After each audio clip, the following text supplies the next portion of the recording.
Bonsoir, c'est Axodo, je suis ici pour vous présenter un tutoriel speedrun Any% de Bugs Bunny and Taz Time Busters. Comme le jeu, la run est très courte et pas particulièrement technique, je vais essayer de la rendre aussi grand public que possible, donc elle peut très bien s'adresser à des gens qui n'ont jamais joué au jeu. Premier truc à savoir dans ce jeu, c'est qu'on contrôle les deux personnages, Bugs et Taz, on peut passer de l'un à l'autre à l'aide d'un bouton, et quand on contrôle un, on peut appeler l'autre à l'aide d'un autre bouton. Ils ont des propriétés différentes, Taz court un petit peu plus vite, peut pousser des objets plus lourds, mais saute un petit peu moins haut que Bugs.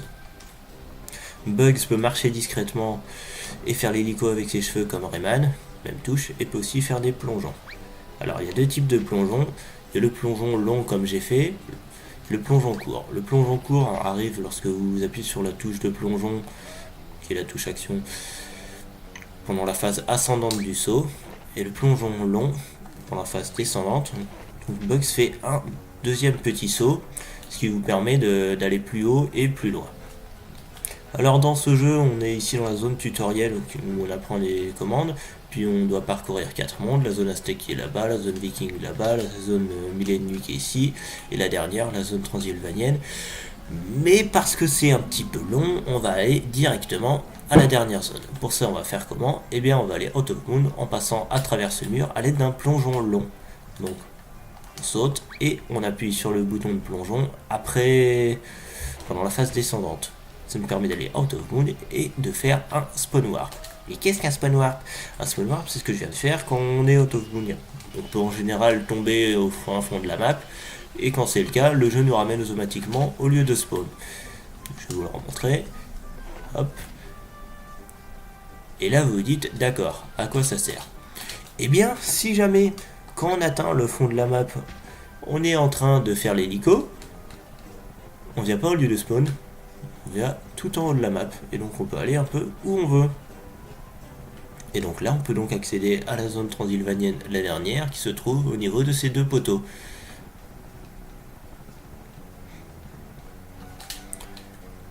Mais bon, c'est pas tout, une fois qu'on est out of moon, si on veut gagner du temps, il faut s'orienter très vite vers la zone transylvanienne. Pour ça, voici ma méthode. C'est peut-être pas la meilleure, mais celle que je fais tout le temps et qui marche bien. Après avoir fait un plongeon long, on maintient haut et gauche jusqu'au deuxième mouvement de caméra. Je sais pas si vous avez vu, mais quand on plonge, la caméra bouge. On a un premier mouvement et un deuxième. Au deuxième, je maintiens plus gauche, je maintiens juste haut et je fais l'hélico. Vous pouvez même mâcher l'hélico, c'est plus rapide. Vous tombez plus vite et vous allez assez vite. Et donc vous atteignez ces deux poteaux. Attention, le sol n'est pas solide partout. Ici, je passe à travers. Je attends de faire un warp. Voilà. Ici, je peux marcher dessus. Et là, juste devant le portail, on accède à la zone transylvanienne. Alors, je ne l'ai pas montré pour ce début de run parce que c'est un détail d'optimisation mineur, mais j'ai dit plutôt que Taz courait plus vite que Bugs, donc pour la plupart de vos déplacements, il est conseillé de les faire avec Taz. Ça gagne un petit peu de temps suivant les situations, ça peut être une demi-seconde, ça peut être un dixième de seconde, ça peut être 3 secondes, mais c'est bien. Et vous pouvez voir que je fais toujours la tornade avec Taz. Pourquoi?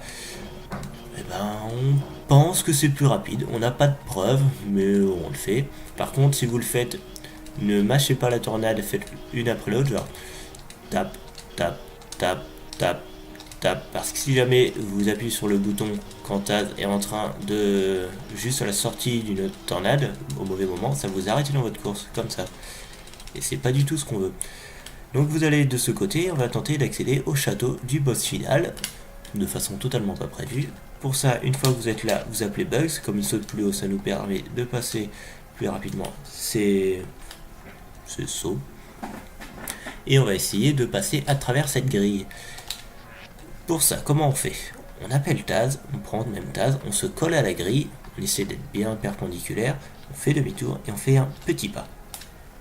Un pas suffisamment petit pour que Bugs n'ait pas la place de passer, du moins sans pousser Taz, mais suffisamment grand pour que Taz se décolle de la grille. Une fois que c'est fait, vous sautez derrière Taz et vous faites un plongeon.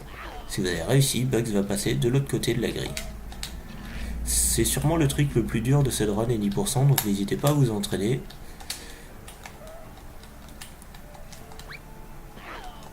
Voilà, là vous pouvez voir que j'ai raté parce que j'ai soit Taz était trop loin de la grille, soit j'étais pas tout à fait derrière Taz. J'ai réussi.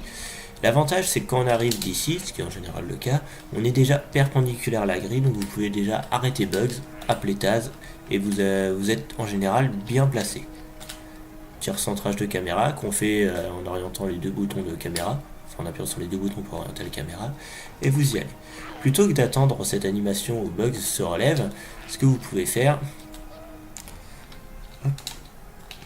pour gagner à peu près une seconde, c'est tout de suite, c'est appeler Taz et rentrer dans le château. Ensuite, le château, troisième segment. Alors, je vais vous parler déjà de ce qu'on appelle la Bearhead, par le nom de son inventeur Bearhead, qui permet d'aller out of bound.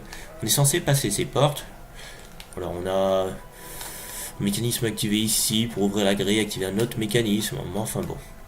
Vous pouvez faire une Bearhead. Pour ça, il faut sauter sur la porte, à peu près au niveau de la planche, vers le milieu de la porte. Si vous êtes sur le côté ici, tiens, si sur celle-ci ça passe. En général je fais pas mes bearheads ici, donc je ne m'en rends pas trop compte. Après vers le milieu de la planche et vous ressautez pour atteindre le bord. Vous allez tomber comme ça dans la porte et en faisant un saut tout droit vous allez tomber out of bound. Vous avez donc moyen de faire un warp et d'atteindre l'autre bout du château. Une strat plus rapide et à mon sens plus simple est de se diriger plutôt par ici et de faire ce qu'on appelle l'Acme Clip. Maintenez le bouton pour marcher discrètement, vous allez entre ces deux objets en maintenant haut, vous appuyez un coup au droite pour passer entre les deux. Ici vous lâchez direction et vous faites gauche, bas, haut. Et en général ça vous fait passer comme ça de l'autre côté du mur. On appelle l'Acme Clip puisque c'est une boîte Acme. Youhou. Hop. Une fois que vous y êtes, vous maintenez l'hélico et haut jusqu'à ce que vous revoyez, jusqu'à ce que la caméra revienne sur Bugs. Hop. Donc là je maintiens, et là je maintiens haut mais je mâche l'hélico, histoire de descendre plus vite. Et je fais ça jusqu'à ce que je warp, ce qui prend en général une dizaine de secondes. Voilà, là je lâche tout, et au deuxième mouvement de caméra, pareil, je fais l'hélico déjà pour me retrouver, et j'essaie d'atterrir ici. C'est l'objectif que je me fixe, mais en soi, bon, ça fait pas grande différence si vous tombez ici. Par contre, ce qui est dommage, c'est de tomber là, puisque vous êtes obligé de faire demi-tour, de sauter pour atteindre l'autre bout. Une fois que vous êtes tombé, peu importe où vous êtes, vous appelez Taz, puisqu'il est, je le rappelle, il est plus rapide. Vous faites des petits tourbillons si vous êtes superstitieux comme moi, et vous dirigez vers la porte pour pratiquer une Bearhead. Alors j'ai découvert il y a juste 5 minutes qu'on n'avait pas besoin de Taz pour faire la Bearhead en fait. Donc pour rappel, la Bearhead, on saute vers le milieu de la porte et on fait un deuxième saut en s'orientant vers les côtés. Et ça nous fait tomber à travers la porte. C'est pas facile, mais ça vient avec l'entraînement. Voilà ce qui se passe si jamais je ne saute pas assez loin. Là c'est bon, je l'ai eu. Là je ne l'ai pas eu, vous voyez. C'est ça et le clip pour entrer dans le château sont sûrement les deux trucs les plus durs de la run. Une fois que vous y êtes, vous faites un saut, puis vous avancez, et vous allez charger le boss. Le boss c'est en deux parties. La première est extrêmement frustrante. Vous commencez, et le boss, Bloodcrown, qu'on appelle affectueusement Drac, va sortir par une de ces 4 dalles que vous voyez. Le but est de lui sauter sur la tête. C'est random, vous n'avez pas moyen de manipuler, du moins pas de moyen découvert. Donc ce que je vous conseille, c'est de déplacer soit Bug soit Taz à cette dalle ici pour pouvoir couvrir 2 dalles à la fois. Si vous avez de la chance, vous allez l'avoir au premier coup. Si vous n'avez pas de chance, il va faire comme il est en train de faire ici. Une fois qu'il sort par une des dalles que vous voulez, vous lui sautez sur la tête.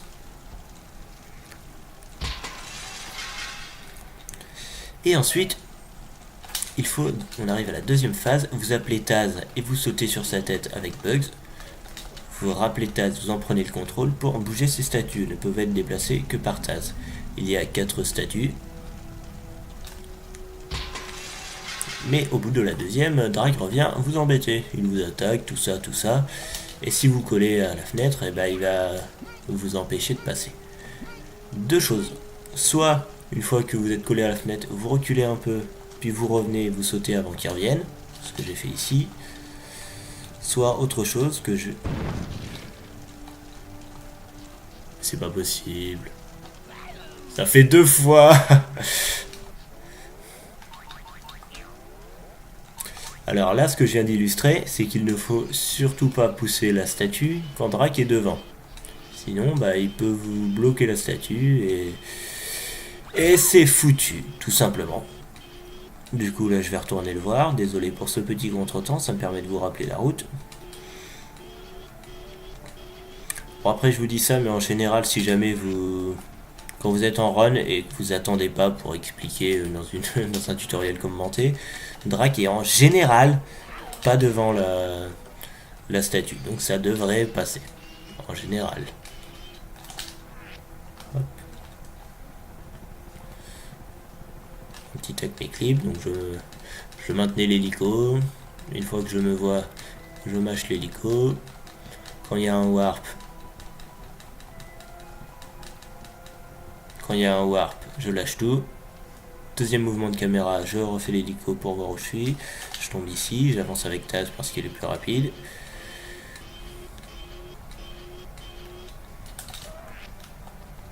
Je fais une bear head. Waouh, c'est incroyablement rapide. Là, j'ai de la chance.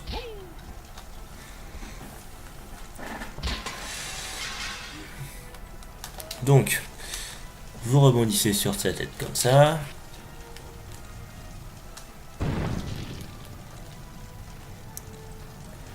Première statue.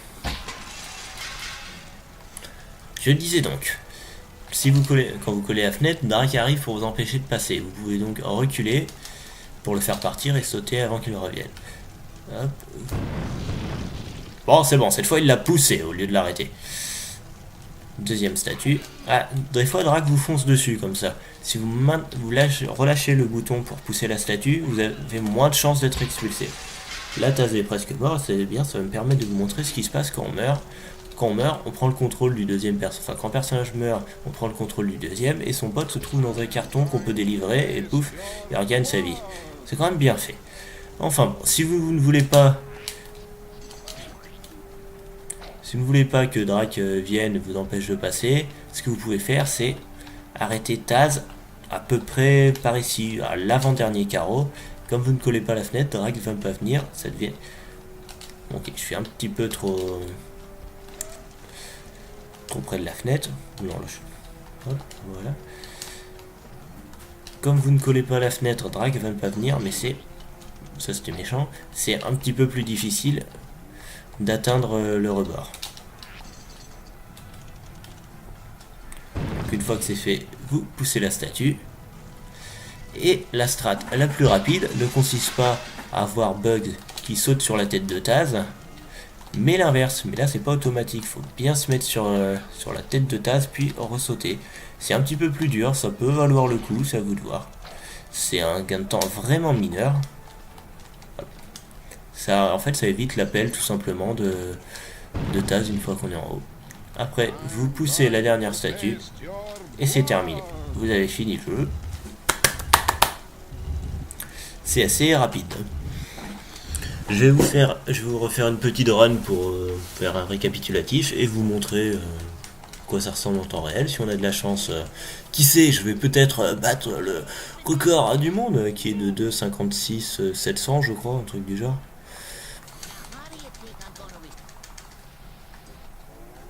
Hop. Et attention, on y va. Alors, au passage, le timing pour la run commence quand on gagne le contrôle de Bugs. Donc là, vous mâchez les textes. Si vous voulez avoir des super temps, vous prenez Taz parce qu'il est un petit peu plus rapide. Vous ne mâchez pas le bouton comme je viens de le faire. Hop. Vous appelez Bugs. Plongeon long. Vous maintenez au gauche jusqu'à maintenant. Vous faites de l'hélico en mashing, en allant tout droit.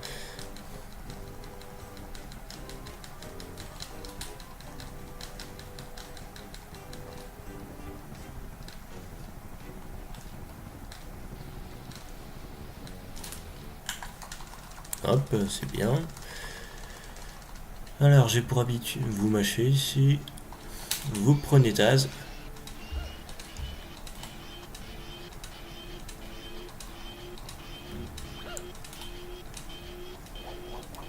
Vous avancez, tourbillon, attention pas appuyer trop vite. Hop.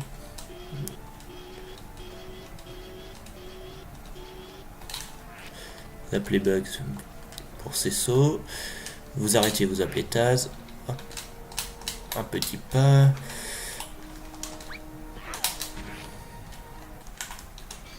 Vous dirigez ici pour un Acme Eclipse, sauf si vous préférez la Bear Head. Hop, je lâche. Gauche, bas, haut, ça passe. Je me mets à mâcher.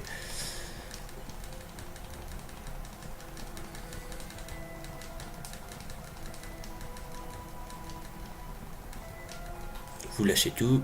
Hélico pour savoir où on en est. Hop.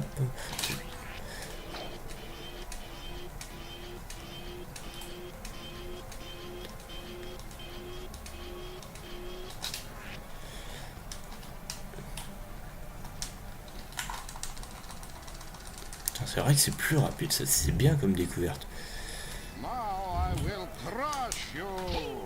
Donc là, je l'ai eu du premier coup. C'est une très très bonne chose.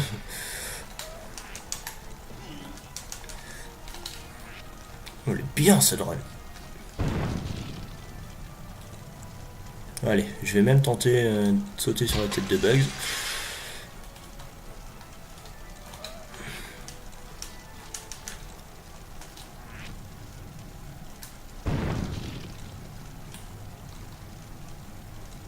Ça passe.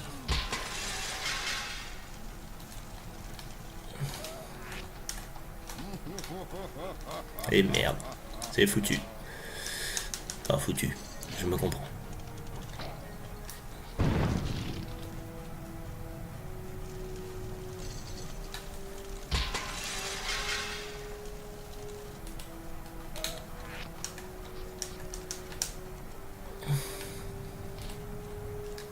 Un sub 3 peut-être.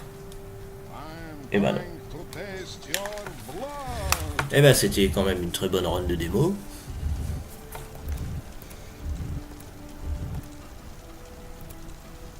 Ah ouais, quand même, j'ai gagné 2 secondes sur mon best. Je vais peut-être essayer encore de pousser les 10%, mais enfin bon. Et voilà, c'était Bugs Bunny et Taz en 10%, comme vous pouvez le voir, c'est assez rapide. Chop, j'espère que ça vous aura plu, et peut-être à la prochaine. Wait, wait, wait!